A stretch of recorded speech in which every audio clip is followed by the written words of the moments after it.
कि जाने बम्बई से कि जाने बम्बई से का बची गाना अब के खाना बना देना।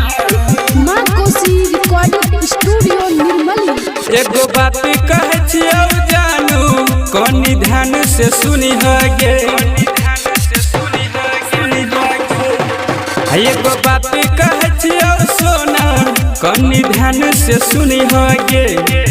कनी ध्यान से सुनी हगे। जान बम्बई से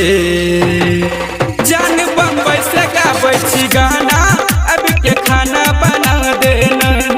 कि जान बम्बई से गाबै छी गाना गे अब के खाना बना देना।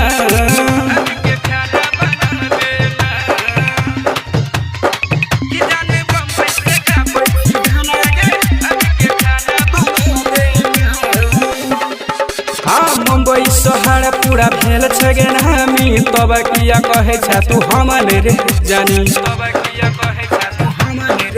गए मुंबई शहर पूरा भेल छगे नामी तब किया कहे छ तू हमने रे जानी।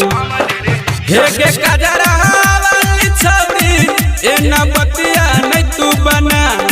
हे के घगरा वाली छौरी एना बतिया नहीं तू बना। एना बतिया नहीं तू बना। जान बम्बई से सोना बम्बई से गाबै छी गाना अब के खाना बना देना। गे जान बम्बई से गाबै छियो गाना गे अब के खाना बना देना।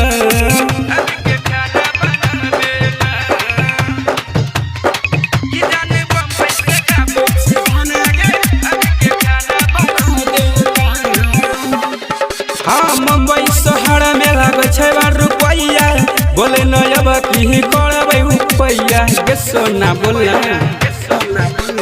बम्बई शहर में लागै छै रुपैया बोले न अब की करबै रुपैया। राइटर मनीष विजया छोड़वा हमारा साथी में रहै छै।